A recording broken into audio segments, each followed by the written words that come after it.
Oh yeah, me too. Hello everyone. Hopefully you can hear us and see us. I just opened the wrong thing. I typed sound, and 99% of the time that opens sound recorder, but today for some reason it opens sound settings. That's the Thanks, worst. Windows. Testing 1 2 3. Testing 1 2 3. I Sweet, forgot that's to get my working. water. You got time? You got 10 Oh, I seconds. got no. Actually, never mind. I have it right here. Oh, 10 okay. seconds. Let me turn this down a little bit. Hope everyone's excited for an episode with nothing to talk about because nothing happened this week. Talk about the weather the whole episode. Yeah. Turn down my background blur a little bit. It's a little extreme Yeah, I right saw now. people complaining about that as well. It's not my fault. Blame Skype. Skype's background blur is so awful. Hang on, can I turn it off? We got to Is that... get you a gaming desktop review Yeah. with RTX graphics card, and then You really can't you can be customize the like me. blur in Samsung. In Skype. So if I turn it off, then that's what that looks like. It just looks like a mess behind me. I guess it's fine. Okay, let me bring up the notes, and I am now recording. I'm recording. 3, 2, 1. Welcome to the Windows Central podcast, episode 314 for June 2nd, 2023. Hey everyone, Deanna Rubino here, joining Zach Bowden for another exciting episode of the Windows Central podcast. We got an exciting week ahead for you to discuss. Dark mode is coming to Microsoft Paint. Well, that's that story. So not much else to talk about. Surface Duo got a May update, and it's a bomb. Teams and group. Wow, this is a bad podcast. Uh, Teams and Group Me, which will excite a couple people. We'll actually just talk a little bit about Group Me and why Microsoft still pays attention to it, and what this actually means with the team stuff is actually kind of interesting. Qualcomm mentioned Orion again, and we'll talk about that, what we're expecting for it, and when we're expecting it. We'll go through some gaming news and talk a little bit about Diablo 4, since that seems to be the big thing dominating all tech and dominating our website this weekend, as that game is on the verge of launching. Plus, we'll go through a bunch of reviews because the team has been cracking on with a bunch of laptop reviews, including the XPS 17, which was updated with Intel 13th Gen, and a couple other laptops and accessories. We'll just go through those as well. Zach, how are you doing on this fine podcast? I'm not On too this fine bad. podcast. Yes, I'm all Sorry, I good. can't talk today. Yeah, I'm all good. Been enjoying the weather this week. It's been lovely and not too hot, not too cold. So I've been really enjoying that. Yeah, then I had to break the news to Zach earlier that it's going to get really miserable. Since I have his weather right now, it's hot. But it's Yes. only for like two days. 2 days you're going to be like really hot, and then it's supposed to drop off again. But yeah, the warm weather is never fun. I was telling him all my pets are all stretched out, very long, bellies in the air, not moving, which has been kind of nice. Fewer dog walks as well, so that's been pretty good. But other than that, for the first time in a long time, I'm also sitting for the podcast Yes. because I do have a standing desk. And I normally just like the angle better, but I'm still using the Dell 6K display and its built-in camera, which is still really good. But I also, as I was telling Zach earlier, I hurt my foot, but that also implies a moment in time I remember like damaging my foot, and that never actually happened. I was fine, took the dog for a walk, not a problem, went to the gym, stepped on the treadmill within 30 seconds. Why does the ball of my foot hurt? And I was like, all right, it's probably just go away. It's probably just a cramp or something. No, it's been there for about 3 days now. And I was reading about it. I've got the name of it. It's called meta something because of the metatarsals, which are your toes. Uh, and apparently it's pretty common, but it's usually like you jumped too hard. I'm like, nope. You have gout. I'm like, no. uh, and it's just like it's all these things, and this is like what stinks about getting old. Everybody jokes about, but it's literally true. Like you just get Yeah. injuries, and there's like no moment in time you remember being injured. You just wake up in the morning like something hurts. but hopefully, I mean, I can walk. I just prefer not to when I can. So that is why I'm sitting. But thanks to Dell and its awesome display and camera, I can kind of position everything so it is kind of straight ahead, which is kind of nice. But let's get to, I guess, the big news of the week. Well, we'll start with the small news of the week. Microsoft Paint What do is you mean? getting dark mode. Yeah, so Microsoft's ongoing dark modification of Yeah. its inbox apps is taking a dramatic leap here with Paint, one of the oldest apps. My personal favorite app too. I use Paint every single day, just for copy pasting, highlighting stuff really quickly, reformatting. It's just a really great app. But Zach, why don't you tell us the news here? And when can we actually get this? Because it's not Yeah. like I have it right now. Yeah, so this is currently only in testing with insiders in the dev and canary channels. This will be rolling out to all users later in the year, likely probably timed with the 23H2 release in September and October. But yes, basically the TLDR is it now has dark mode, and this is something Microsoft announced back when Windows 11 was first unveiled back in 2021. When they announced Windows 11, they were like, we're rejuvenating all of these apps, and they showed Paint in dark mode. And then it took them 2 years to actually get it out the door in a previous day. I don't know why it took them so long. I'm guessing maybe it just fell by the wayside and it wasn't a priority for them. And then someone remembered, I'm free this week. Let me finish up Paint, dark mode in Paint. We'll get it out to insiders. We'll ship it in the fall. And that's the only thing I can think of as to why it took so long. But yes, it's now in, and it looks really nice. If you have dark mode enabled in Windows, the Paint app will be dark mode automatically. It even has like Mika blur effects as well, so you can see your wallpaper slightly shining through, which is really nice. They also actually added a couple of other things as well in this update. They added an improved zooming functionality. So zooming in and out will now be smoother. If you use it currently, it's like it jutters in and out as you use the sort of scroll bar. They've also added a drop-down menu so you can do finer sort of increments, 1%, 2%, 5%, whenever you want, rather than just the scroll bar, which is what it had before. And then they've also updated the image properties box to make it more Windows 11y as well. Well, other than that, that's all we're really getting in this update. We're still waiting for one more thing that they announced when Windows 11 first came out in 2021, and that is they announced a centered canvas. What that means is right now in Paint, if you open Paint, the image that you're drawing is left aligned, so it'll always be in the top left corner of the app window. They're working on they're working on it so that will be in the middle. I mean, that's funny because it's true. It always does that. Someone who copies and pastes into Paint all the time. Yeah. That's just the default. The white box is just there in the upper left corner. Yep. Never really thought about it, but it does make sense to have it center. So it's I guess that's good. I heard the reason this took so long is because of Steve Johnson. He's the Microsoft Paint guy. But he retired 15 years ago, and he's been teaching himself modern coding since he was retired, and it was just up to him. He's been late on this, and there's just one guy. I've made that all up, of course, but it's probably true. That doesn't sound real. His name would be Steve Johnson, too, by the way, because the app came out over 30 years ago, and we all know there were only pretty much white males working at Microsoft. You know what? I bet we could find out who made Paint, because you're right. It was in version 1.0 of Windows. Yeah, the guy is called Dan McCabe, and he was the programmer who built Microsoft Paint for Windows 1 in 1985. As a competitor to Macintosh's Mac Paint. No, it wasn't him. Yeah, cool. Dan McCabe. All right. Well, bless him. Hopefully he's still alive and doing well. I'm sure he had a hand in the new Paint. I can't imagine. He's so the only one that could access the code.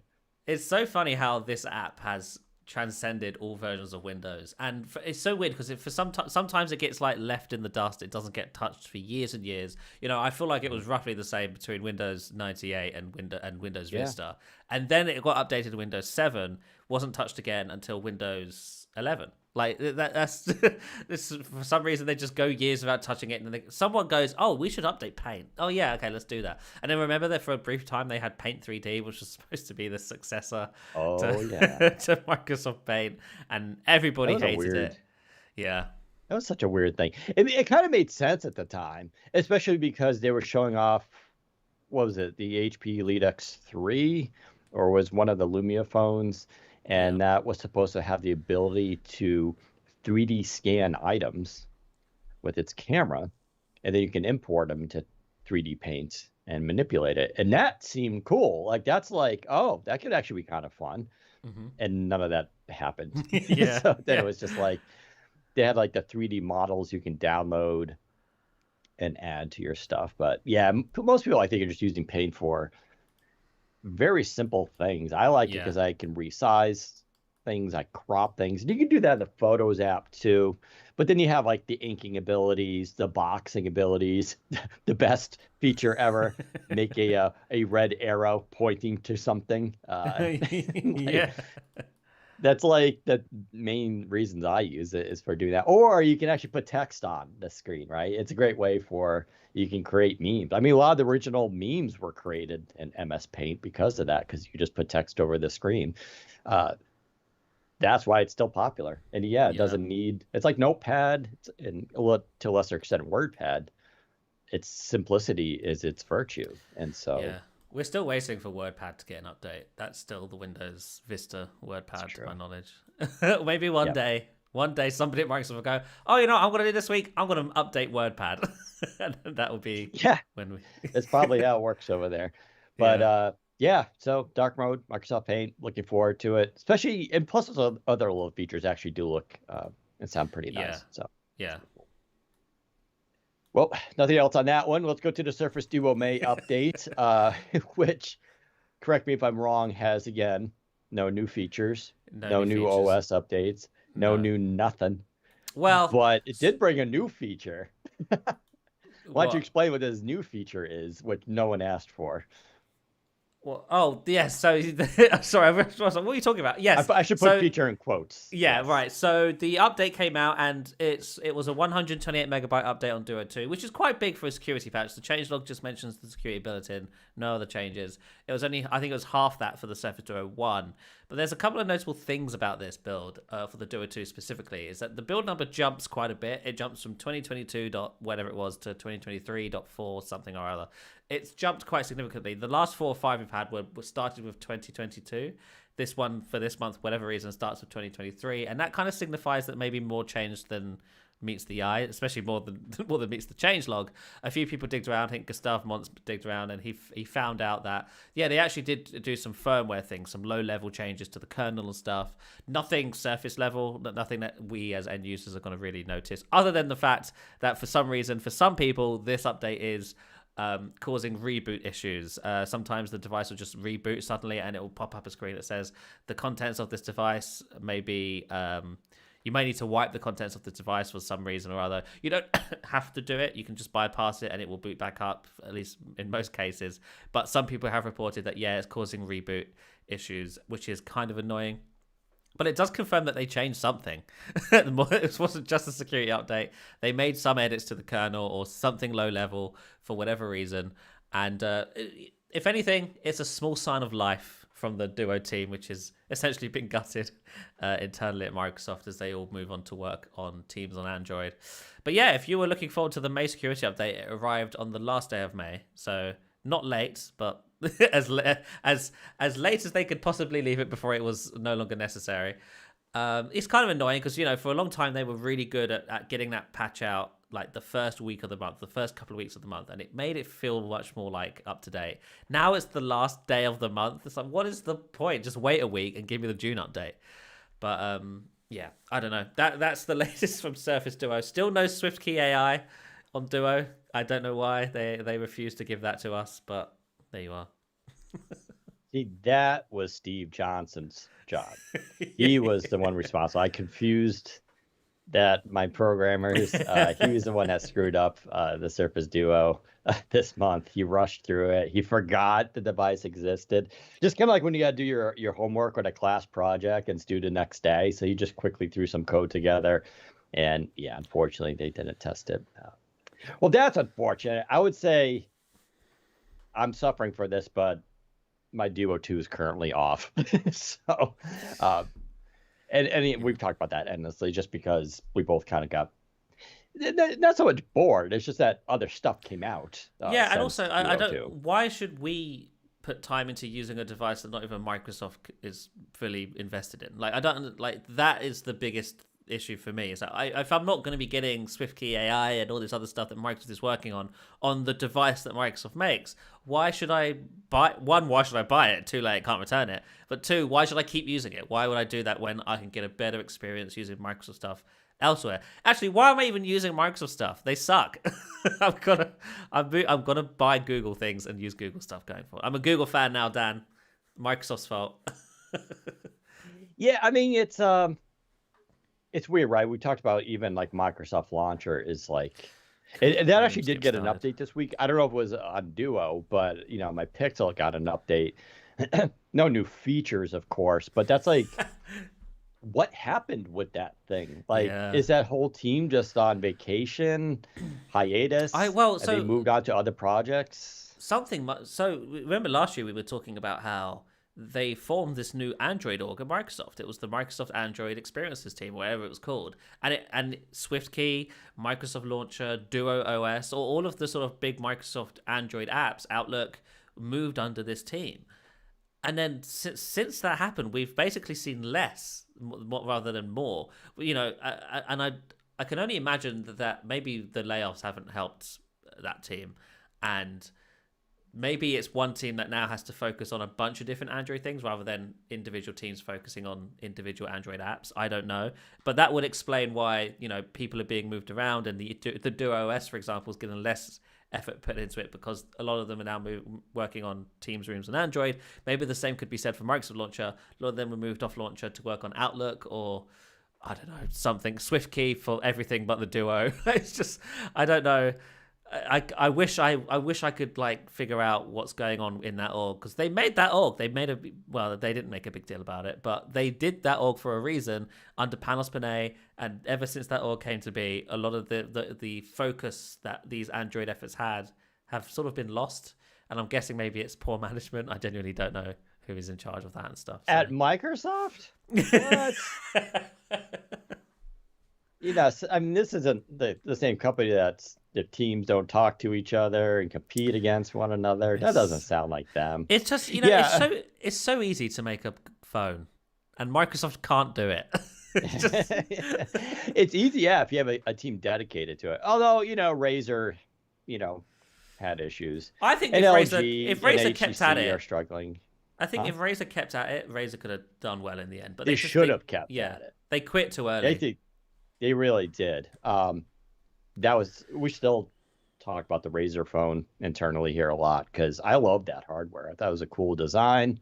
I like the phone itself. It was big. It was flat. It was a cool device. It was just the camera was weak, but that's always the problem if you're not Samsung, if you're not Apple, or, at the time, if you're not Microsoft with Lumia. But it's a shame they didn't stick with it. I'm still a little upset about that because I think they could have. The gaming phone segment is interesting because I think Asus ROG, they're still there, but not many others have jumped in on the gaming phone stuff. But it's still a category, and I don't know. Next time I talk to Razer, try to get some details on that, what happened there. But I'm just more upset with Launcher because for Launcher, it seemed like for a while they were really iterating. Remember, that started off as Microsoft Aero, which was a garage project, which we don't hear of anymore.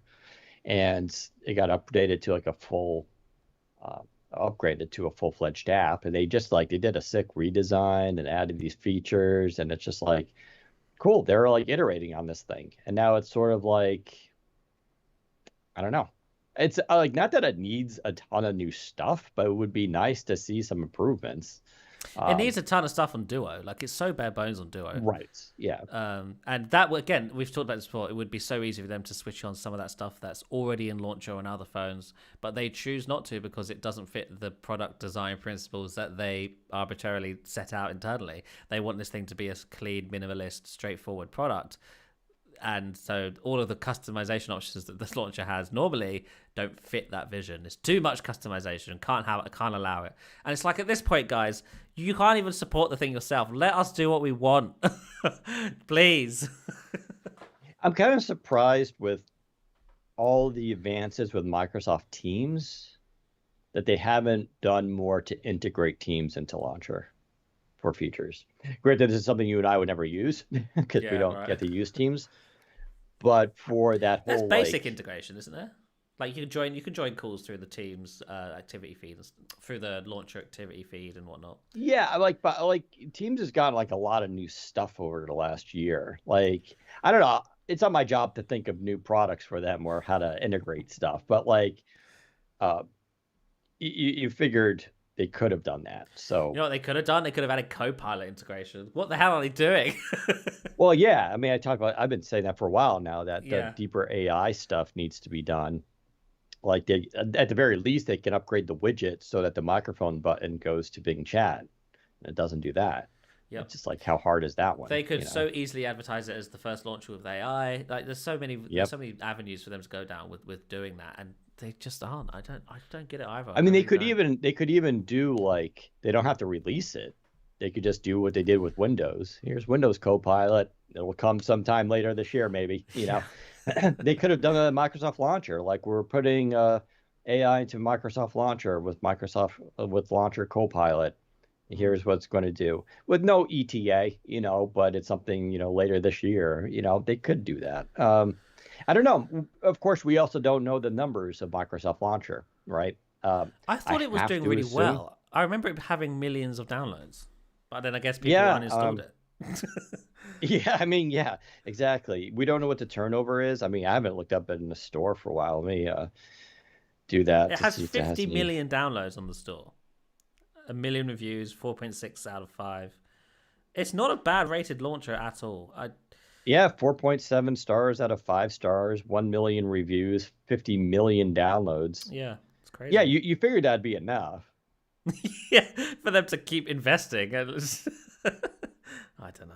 I don't know. Like, couldn't they? I don't know. Like I said, it's not my job to think of integrations and stuff they can do, but like they have their own products, like with Edge and Teams. Like, I don't know, can't they do a little bit more with Edge? Can't they do a little bit more with AI? I don't know. See, so Hopefully, just real quick, to put that yeah, number in perspective on the Play Store, Nova Launcher, which is, I think, considered by yeah, many to be the best launcher on Android, also has 50 million downloads and is rated less than the Microsoft Launcher. So, yeah. maybe Microsoft was onto something and they fumbled it, as they often do when it comes to things relating to phones. I don't know why. If it's a phone They have their thing, weekly Microsoft can't meetings. deal with it. Yeah, their weekly launcher meetings and like, guys got any new ideas? Nope. All right, well, that's this meeting then. Should we fix any bugs? No. Oh, we got one coming out next week. All right, cool. All right, well, we'll see. Yeah. We'll meet up next week. Thanks, everyone. Something else to talk about. I don't know. It's a weird thing. I know we're making light of probably what is a complicated process, but that's what happens when you keep everything locked up behind a Yeah. door and don't tell people, right? Mhm. Like, we just have to assume the worst, and maybe they just forgot Because it about it. is Who the knows? worst. This is the worst. It's the worst. Right. Well, speaking of Teams and integration, Teams is coming to GroupMe. Specifically, you can do calls. Well, it's coming soon. It's not out right now, but you'll be able to do calls with your groups, and it's powered by the Microsoft Teams calling system, which, if I recall, is actually not based on the Skype protocol. I think it's a whole different thing with them. I guess that's kind of cool. The only reason I'm kind of bringing this up is just because people are still amazed that GroupMe meanwhile gets updates.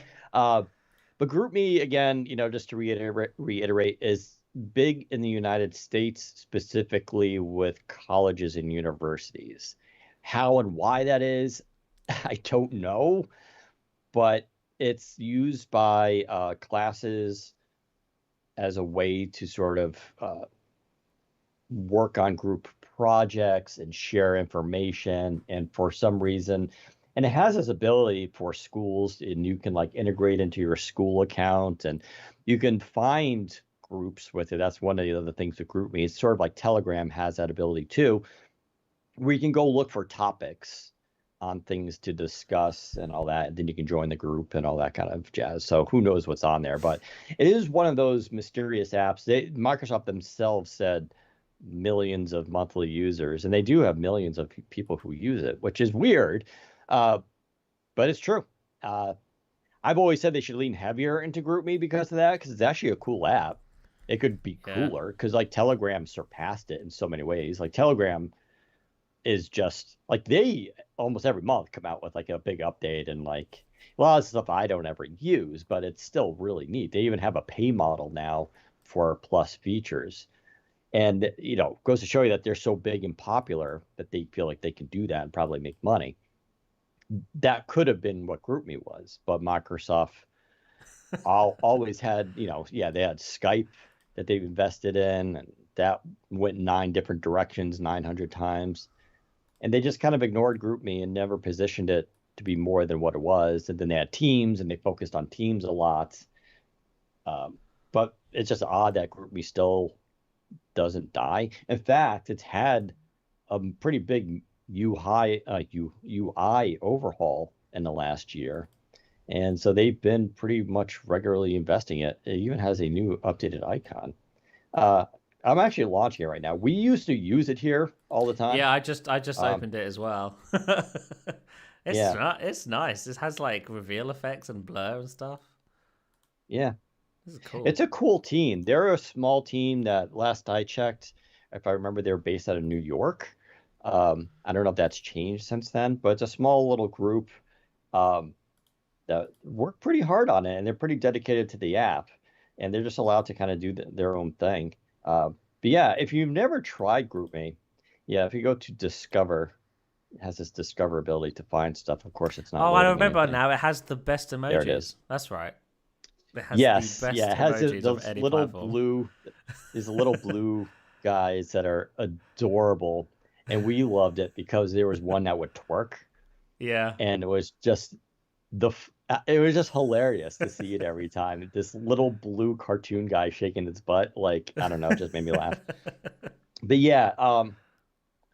so like I just did when you do Discover, it's based on your location, obviously, which is kind of cool. You can type in an address, like a town or whatever, or it just uses it. So this came out with Tier 1 Summer League. I don't know what that is. The Hokomak Y Swimmers.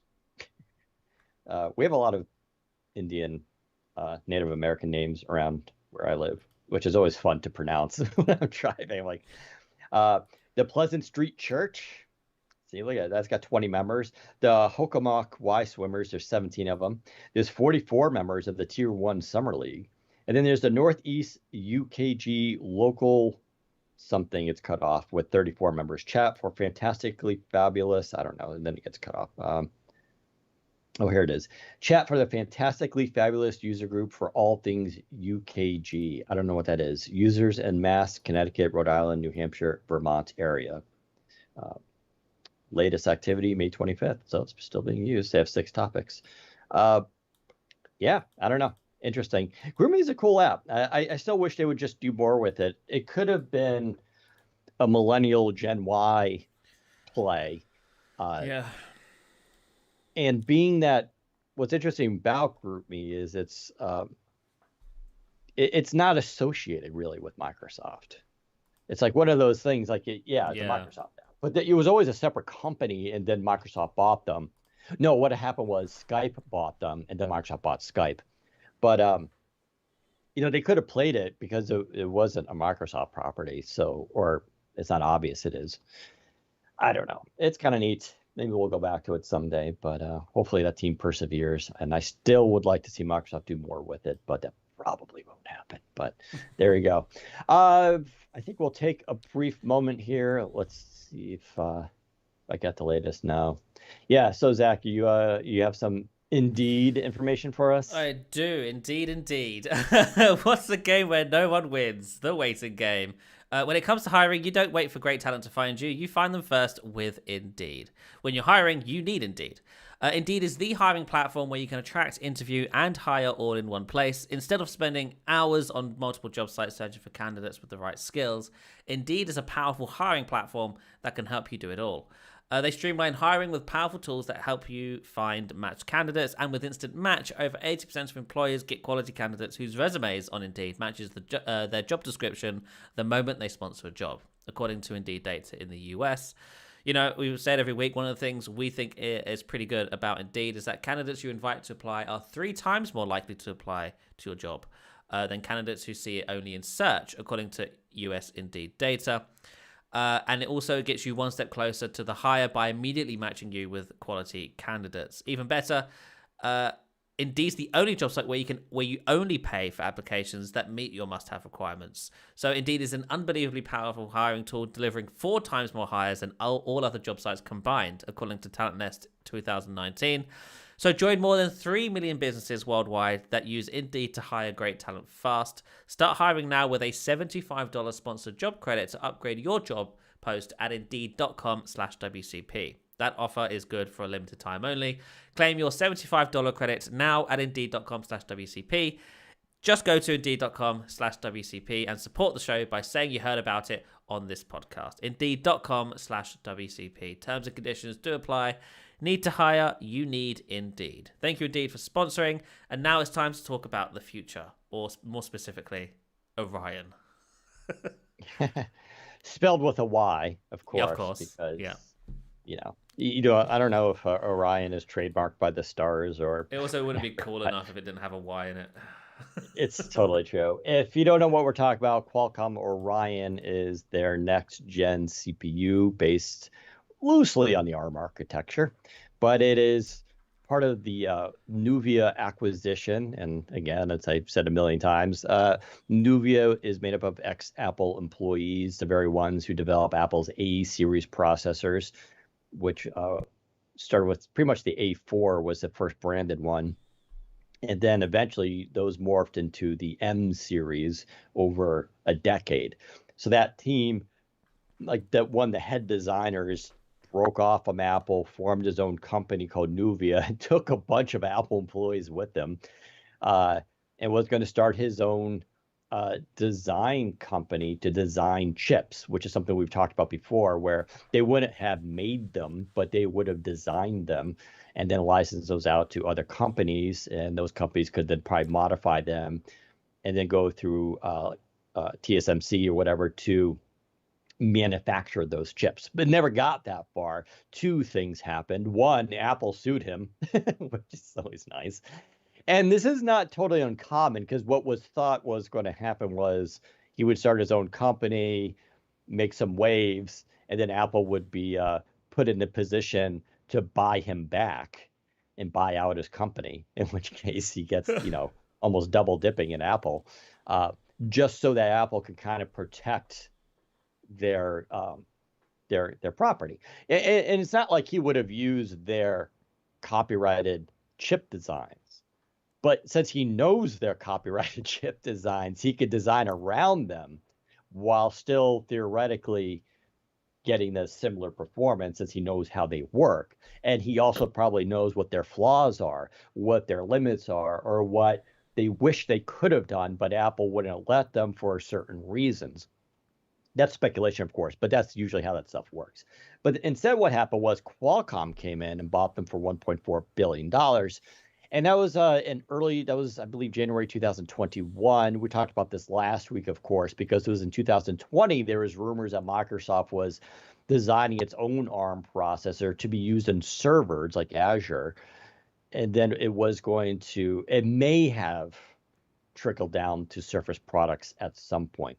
But my contention, of course, is with Qualcomm buying Nuvia for $1.4 billion, Qualcomm is very interested in the Windows market, at least the potential market, right? It's still a very small one. But for them, Apple is obviously big with the iPhone. It uses its own chips. Samsung has its own Exynos, or whatever it's called, their own processors. Although even Samsung is having struggles, right? The latest S23 series don't use those. Can you imagine? This is what I'm talking about. When people are like, Microsoft's going to make its own ARM processor, it's just going to blow everybody away. It's like, dude, even Samsung don't use their own chips. because they're not good enough. Like, and that's Samsung. Like, they've been making these processors for years now, right? So it's a hard thing. But, with Samsung out there, then ARM Limited was for sale. Qualcomm, I think, was put in this position where, like, well, we should buy these guys because they can help us design our own chips. Because right now, what Qualcomm does is it licenses whole designs from ARM Limited, takes those designs, modifies them, builds on top of them with its own chiplet designs and stuff like that for modems and everything else. And then they sell that to customers. And again, they don't make them themselves. They get TSMC then makes the fabs, they make the chips, and those get pushed to customers. By going this route, it gave them a plan B. If ARM Limited was bought, or for some reason something happened to them, or up to this point, ARM's processors their designs haven't been great for Windows, right? So Qualcomm can only do so much. I mean, I know a lot of people blame Qualcomm on all this stuff, like, oh, their chips suck for Windows. It's like kind of not all their fault because they don't design chips. They just modify chip designs, and those chip designs come from ARM Limited and whatever they have to offer at the time. By going this route and buying Nuvia, they're buying their own chip design team, who happens to be the same team that built Apple's chips. That's a pretty good investment for $1.4 billion. So that's what happens. And the idea was they can build these chips out. If they're better than ARM Limited designs, then they can just kind of go forward with those, maybe even put them into phones at some points. If they're worse, well, they stick with ARM Limited designs as their backup plan, and they continue just doing what they're doing and hoping that those chips improve over time. So they're released in 2023, and I think all that's been pushed back. Although OEMs have basically already been briefed on and seen early prototypes, which is why Qualcomm has basically said that they've had a lot of commitments, win designs they call them, or design wins. They've had a lot of commitments from OEMs to build new devices. Because right now we've seen this weird TikTok kind of approach. Everybody like, all right, so Lenovo's turn. You take it. You make this generation of Windows devices. All right, HP, you're up next. You do one. Hey, Surface, you're up. But it's always been kind of like that, right? We haven't. Only when they first came out did we see like a couple OEMs at the same time release devices. Now it's been like this kind of going around the table. And technically Dell has one now. They don't talk about it, but it's a real budget one. But they haven't done anything in the premium end yet. So that's what's been happening there. The big news this week, of course, is that they announced, and it was their CEO, Cristiano Amon, basically said, yeah, we're going to reveal specs and details about the processors at its Snapdragon Summit for 2023, which takes place October 24th through the 26th in Hawaii, because they do these events every year in Hawaii. I went to one a couple years ago. It's fine. I know everybody's like, Hawaii, oh my God, it must be amazing. And I was just telling Zach, it's a 12-hour flight for me one way. So I spend a day flying for a 3-day event. So that's a lot of flying.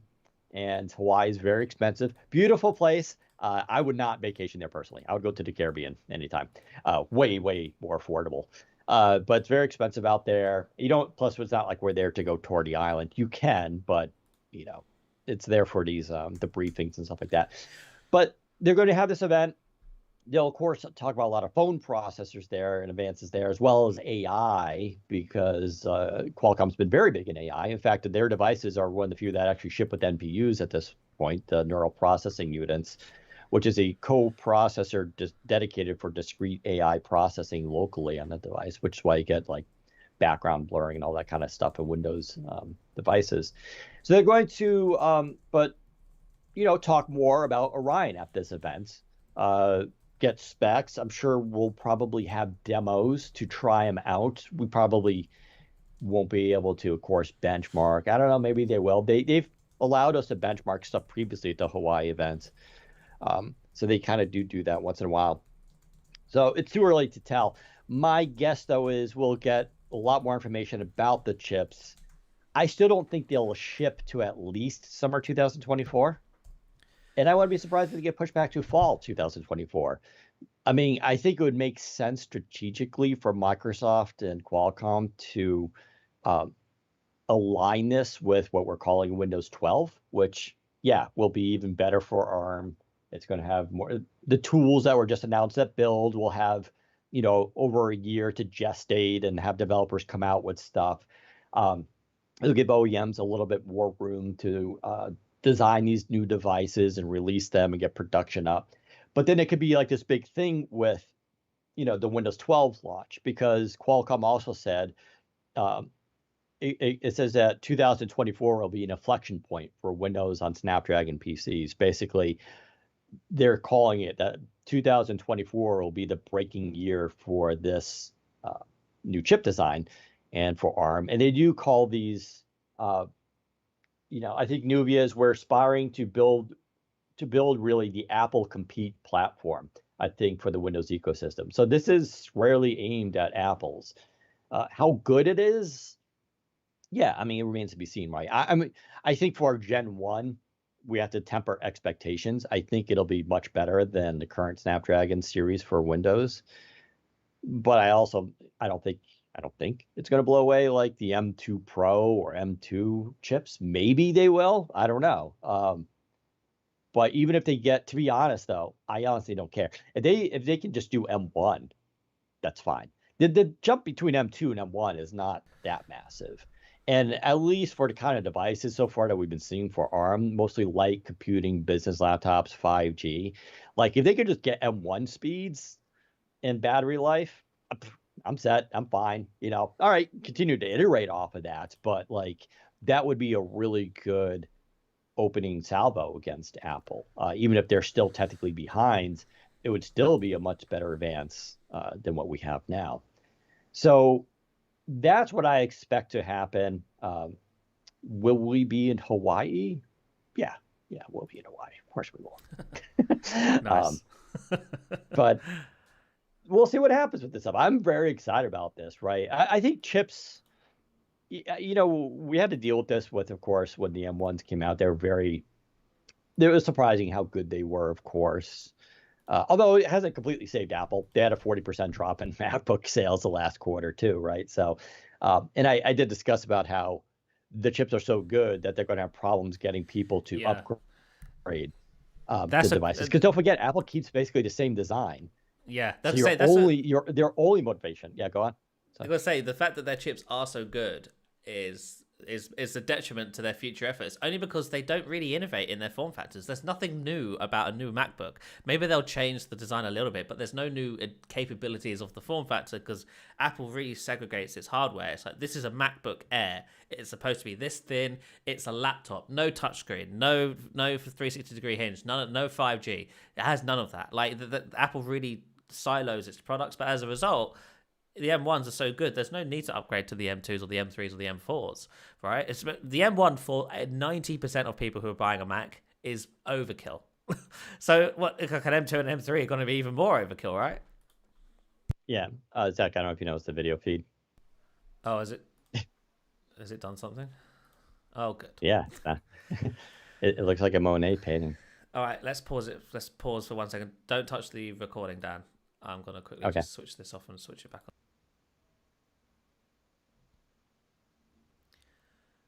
All right, with any luck, we should be back. Yeah, okay, they can see us again. All right, you can pick up. Yeah. There we go. Okay, cool. Yeah, you're right. I mean, since they only have a few laptops and they don't change their designs for like 5 years at a time, which is fine. I mean, they make good laptops, right? It's like Dell. Dell has the same approach. But the only argument for you to upgrade your device is you broke the last one, in which case that's not even a real argument because Apple has great customer service too, where you can go and repair your device. Or you just really want the latest, fastest processor. You're not going to upgrade because necessarily of new features or designs. Of course, they can make a new design. Nothing stops them, but they've been very conservative with like new designs.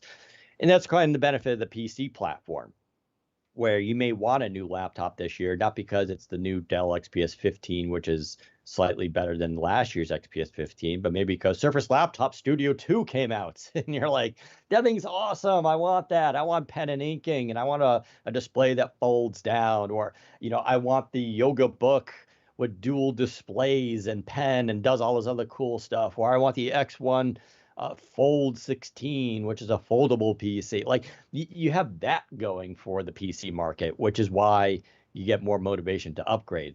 But yeah, Apple's in a weird position with that stuff.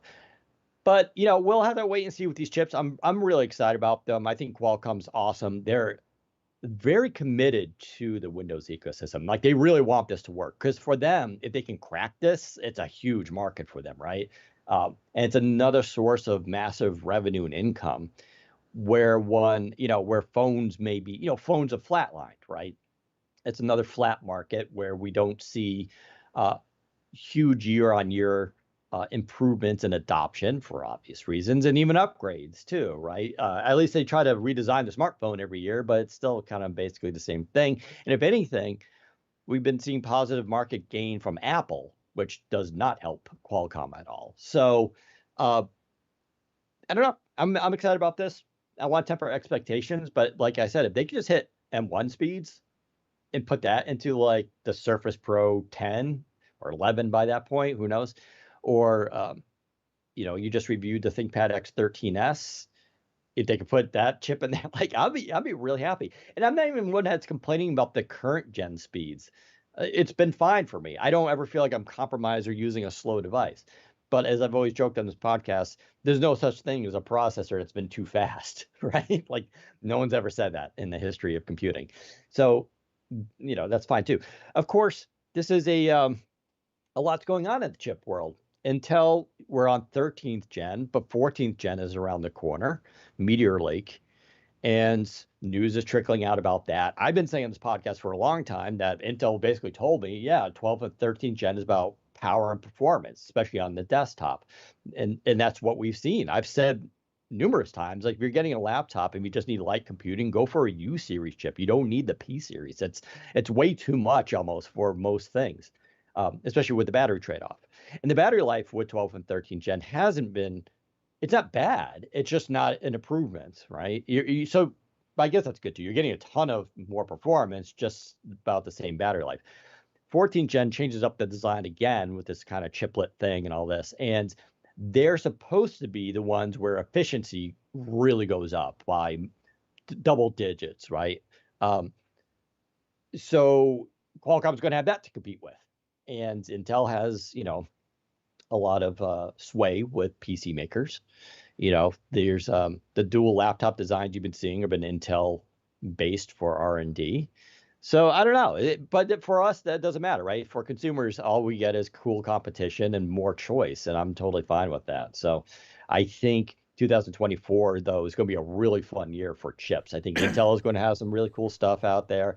Qualcomm will have its brand new platform, which hopefully won't be buggy. We don't know about that either. And then, of course, there's AMD. And AMD's sitting there, and they're just trucking along. They've had a very good adoption. I still think the Ryzen 7 series, it hasn't hit premium Ultrabooks yet. It's still mostly in the budget stuff and some gaming laptops, but they haven't cracked Intel's market. But that could change at any time. So it's going to be a good year, I think, for Windows. And then you throw in Windows 12. It's going to be, I don't know, 2024 is going to be a fun one. So We'll see what happens there.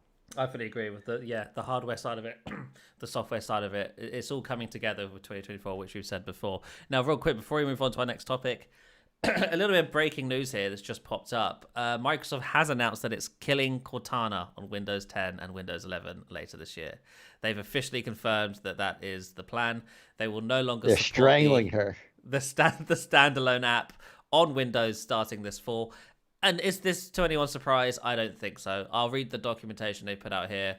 Word for word, they say, we are making some changes to Windows that will impact users of the Cortana app. Starting in late 2023, we will no longer support Cortana in Windows as a standalone app. This change only impacts Cortana in Windows, and your productivity assistant Cortana will continue to be available in Outlook mobile, Teams, etc., etc. So the Cortana persona within those Microsoft 365 apps will continue. The Outlook's ability to do like the read me my recent emails thing using Cortana, that will still be a thing that you can do.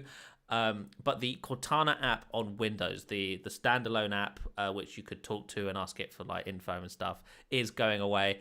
And this announcement comes literally a week after Windows Copilot was unveiled.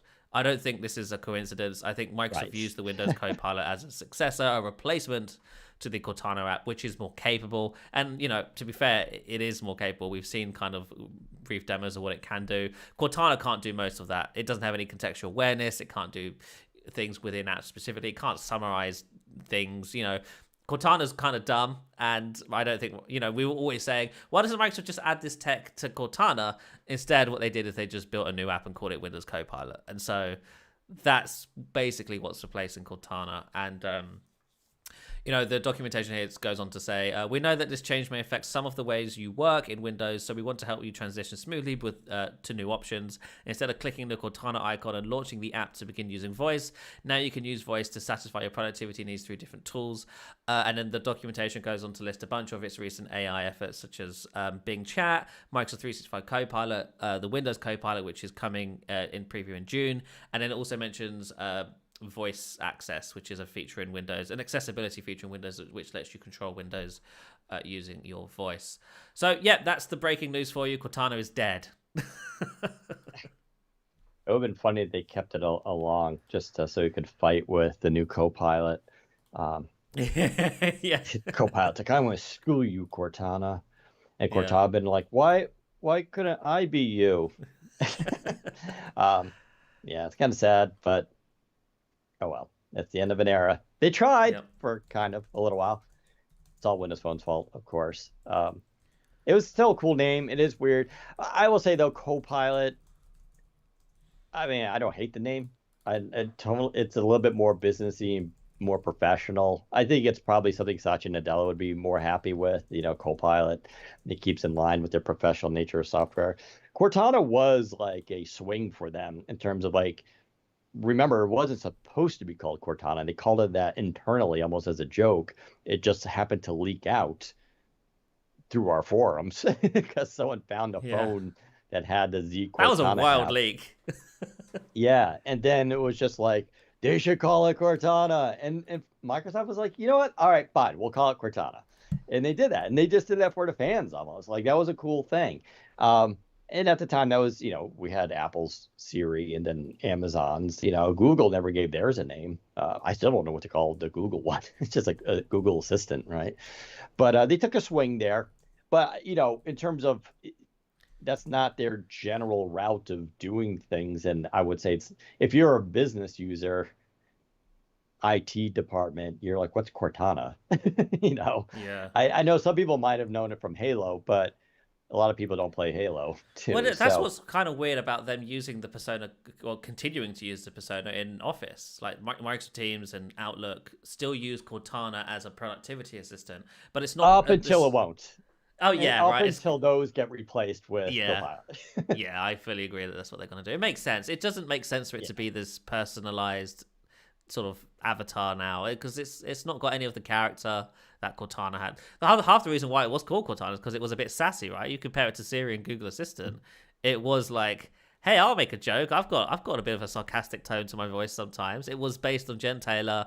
It was based on the Halo character, and it was a great idea. It's such a Steve Ballmer move, which just didn't have legs once Satya Nadella took over. Yeah, right. And it comes down to that idea we've talked about when this stuff was first announced. Do you anthropomorphize the AI? And it's an internal debate within Microsoft. It's not clear cut. Some people say, yeah, because we see more interaction with it for obvious reasons. When people associate it with having a personality, they kind of want to talk more to it. On the other hand, they don't want to run the risk of people building relationships with AI. Which is probably not healthy, right? It's going to happen no matter what. But like, the more human-like you make this thing, the more people are going to have relationships with it, which is weird. But I mean, there are already, was it Bella Thorne? I don't know. There's some like what are those millennial people who are on those TikToks or whatever? Millennial They've created people. like, yeah, she like went to a company and they basically took her voice from all her online stuff and created an AI from it. And she charges like, I don't know, like $1 a minute or something to access. Like the anticipation is she's gonna make like, I forgot, it was like 75 or no, it was like $75,000 a month from it. I don't know. It's some ridiculous number. But the whole point of this is for sad, lonely guys to basically live out their fantasies of dating her by having a AI chatbot. Like now, Microsoft could have done that with Cortana, and I guarantee you they would have made some money from it. But obviously, that's not a good look and probably not too healthy. So there's a lot of ways of doing this kind of stuff. Copilot though takes that out of the picture, right? It's just Copilot. It's not named Steve or Cortana. Um, so yeah, well, but this could always evolve later on. So who knows what'll happen? But that's kind of interesting that they did that. Let's briefly talk about Diablo. Diablo 4 is coming out. I've never played Diablo. Uh, it is a pretty big game, though. At least the Diablo series, I should say. We don't know how big uh, Diablo 4 will be, but all indicators will be, currently is that it's going to be massive.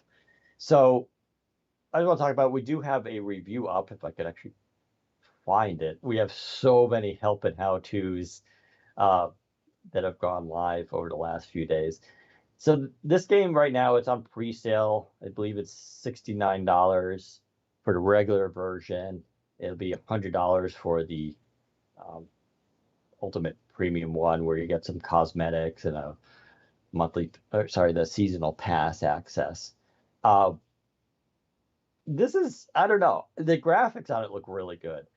The reviews for it have been outstanding. Actually, let's look at the Metacritic score for it. It is going to be on PC through Blizzard Net.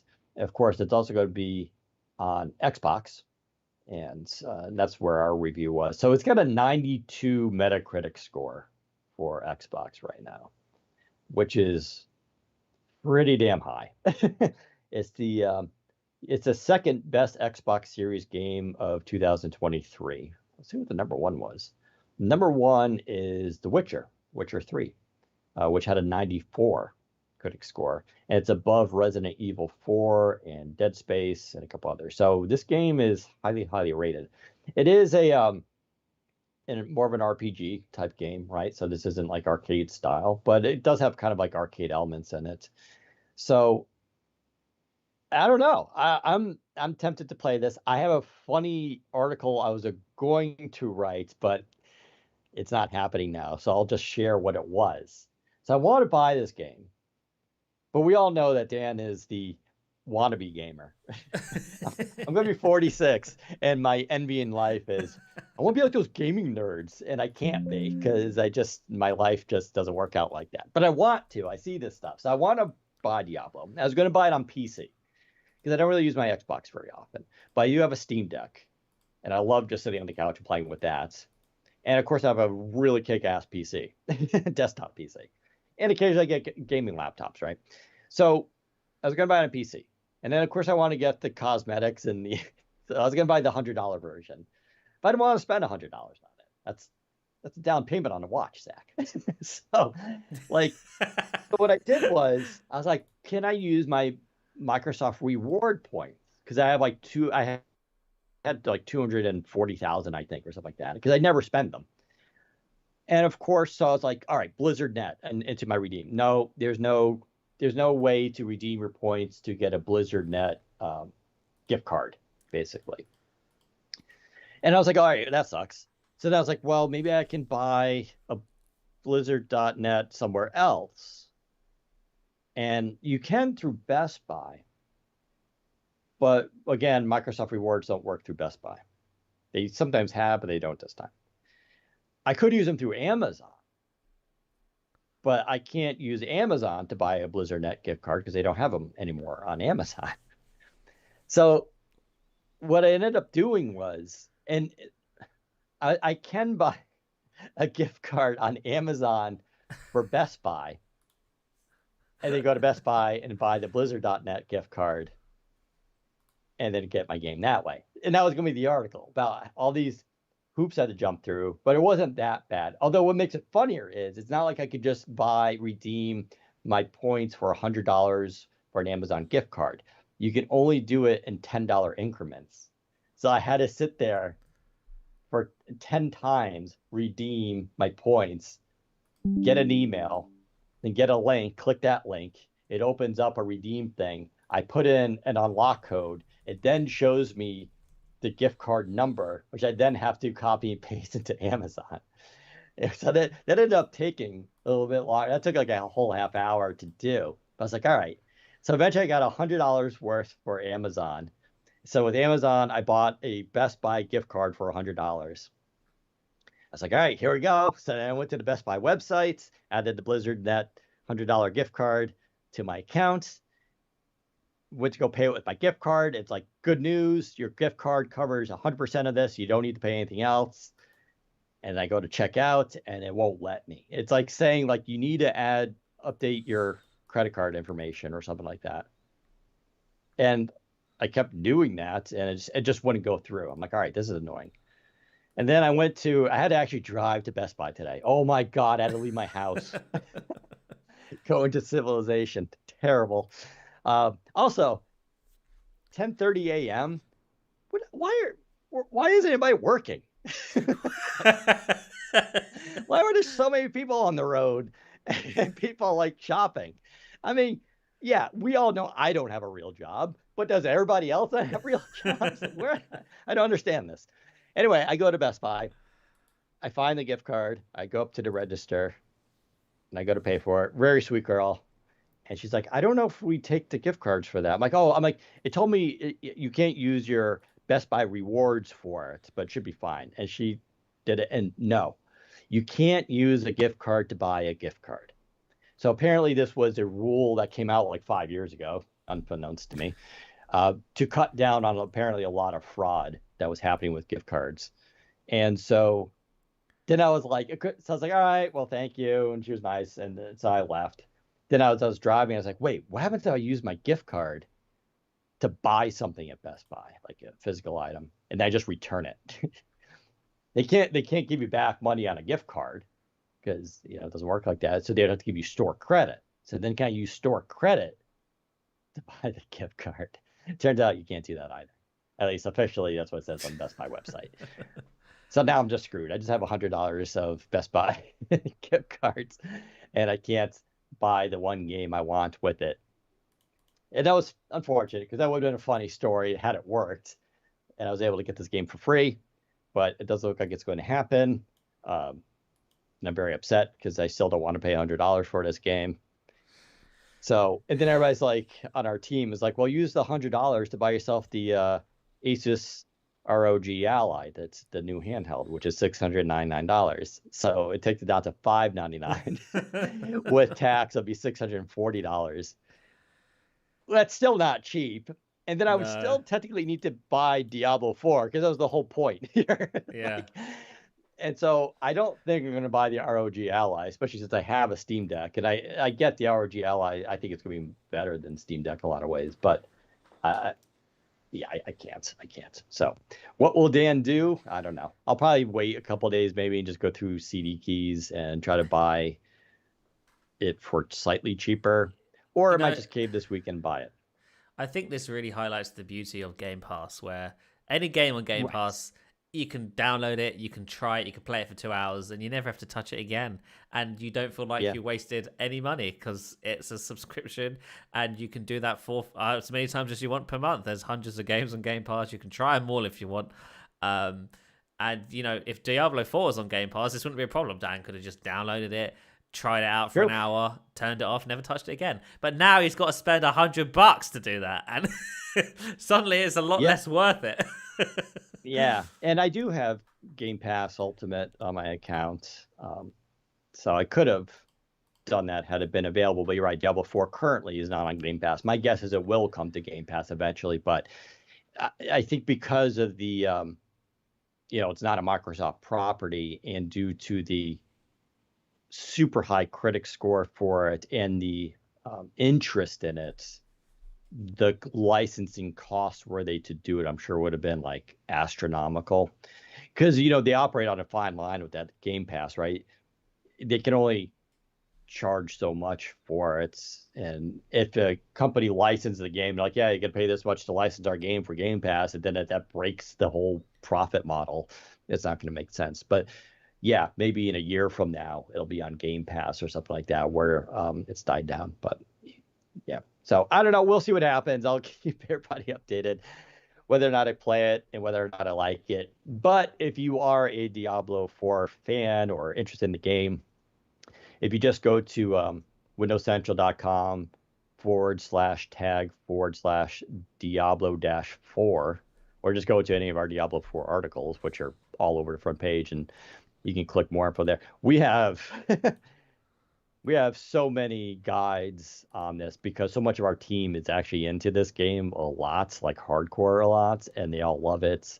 A lot of them had early access, but we have all the guides on how to best to start, how to use emotes, the launch times, how to increase sorceress mana regeneration rate and reduce costs, Diablo 4 sorcerer enchantment slots, how to unlock and use them, the one Diablo 4 tip I wish I knew before I started playing. There's a lot of good stuff here that our team has just been absolutely crushing. So go check that stuff out. And if you are playing Diablo 4, hit me up on Twitter and let me know what you think of it, because I'm kind of curious as well. Zach, there's no hope for you because Diablo 4 is not Halo or Hitman. Yeah. So not interested. am I correct in saying you're not going to play this game? Not even a little bit. I haven't played the first three. I don't see why I'm jumping in now on the fourth one. So that won't be me. I don't think you need to know the story. I love story though. If they make references to things I haven't seen, I'm gonna be annoyed. So I'm not gonna risk it. Just go to Wikipedia. Then I gotta read. I don't read. like I like Star Wars. I don't read the Star Wars comics. I ain't got time for that. So I just go to Wikipedia exactly. and I'll just sit there with a coffee and just read the whole thing. Like, oh, really?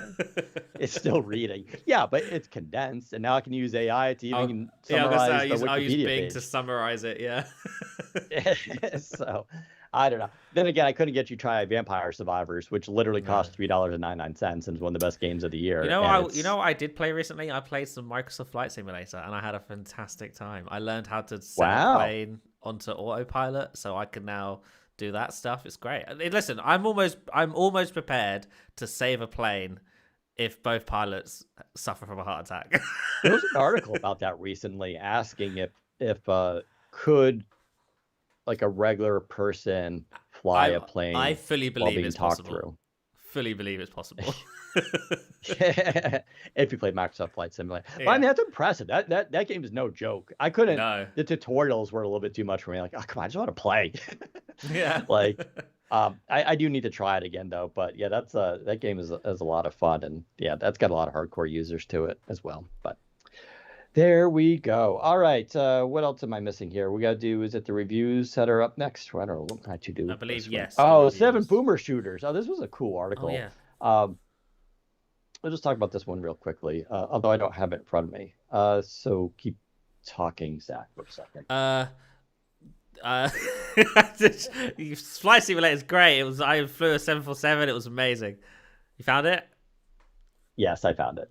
Okay. So this article was written by Ben Wilson called "I'm Addicted to 7 Boomer Shooters." If you're wondering, I laughed at Boomer Shooter. I thought that was a hilarious name. Although someone in comments who I want to absolutely destroy called it ageism. It's not. Boomers are they're baby boomers. That's where that phrase comes from. It's not a generation. Yeah, it's a generation thing. Although it's technically incorrect. Baby boomers really didn't play a lot of FPS. It would be, I would say, Gen X, my generation, were the real FPS. That's when I started playing Doom. When Doom came out, in Doom 2, I was about 16, maybe 17. I just got my first PC. It was like 1993, 1994. So I'm that generation, but you can't call them Gen X shooters. It doesn't sound as cool as a boomer shooter because it doesn't rhyme. Anyway, so the whole point of this is as people like me get old, we want to replay our youth. And instead of yeah, you can go play like Duke Nukem 3D and stuff like that. But what's been happening is all things people have been recreating sort of this genre of games just with modern tools. And so it's neat. It's a mashup of like old looking style with modern abilities. And so Ben Wilson wrote this up because he's a big fan of these, and I'm a big fan of them too. But I want to know like what are the best ones. So here are the seven best. One is Cultic, and you can go read the article for all the information in the trailers. So Cultic is one. Ion Fury is the other.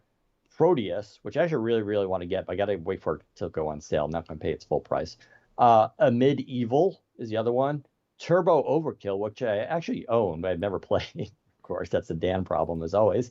Warhammer 40,000 Bolt Gun. So Warhammer 40,000 is a huge series, and there's books, and people design the little toy figures and paint them, and there are these board games. And now they got this video game that's a first person shooter that just came out, and it got really good reviews. It feels like Doom Eternal 2020. Uh, that one I'm definitely going to be playing. And then another one called HROT.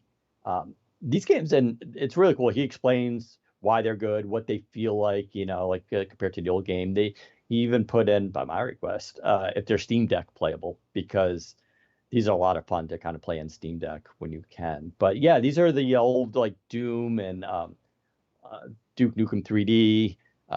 Rise of the Triad was one of my other favorites. That style of gaming basically. And there are all different types of like styles here. There's like horror, there's the retro future design, all that kind of stuff. But go check that out if you're looking for some fun, pretty affordable games too. Some of these games are less than $10, and you can get them for really cheap if you go through like CD Keys or something. But if you're looking for some fun games, especially on a Steam Deck or your ROG Ally or your PC, or you can play these on laptop. I mean, you don't need a gaming laptop, I don't think, to play a lot of these, so you'd be safe there too. But yeah, go check out Seven Boomer Shooters. Really cool article. Uh, let's As we get to the end of the podcast here, we'll go through some of our reviews which we had this week, and we had quite a lot because our team is so good. We had a Dell XPS 17 9730 review. That got 4 stars out of 5. Rebecca Spear, she looked at that one. So she already reviewed the XPS 15 review. So it's a very similar laptop, similar hardware, just obviously a 17-inch display. But she has some issues, not issues with it, but complaints. One, Dell still uses a 720p web camera. Now they've improved it by separating the lenses and stuff like that, but it's still not a very good webcam. Now that's partly because that's what happens when you commit to having the world's thinnest bezels on your laptop. You don't have room now for your webcam. They could still solve that. They did one little lip that goes up, and they gave them a little bit more of a housing to put the camera in. And then that it also serves as a way to sort of grab the lid to open it up. It's kind of a twofer for that. I kind of wish Dell would do that. You would lose some of the beautifulness of their super thin displays, but it's probably worth the trade-off at this point. There's no OLED configuration, which she was disappointed at, because there was the XPS 15 had OLED. And she's a little upset that no USB-A or HDMI port. That doesn't bother me too much, although I see the argument on a 17-inch laptop. You technically have the space for it, but instead you just get a bunch of Thunderbolt 4 ports, so it is what it is. It's still a cool laptop.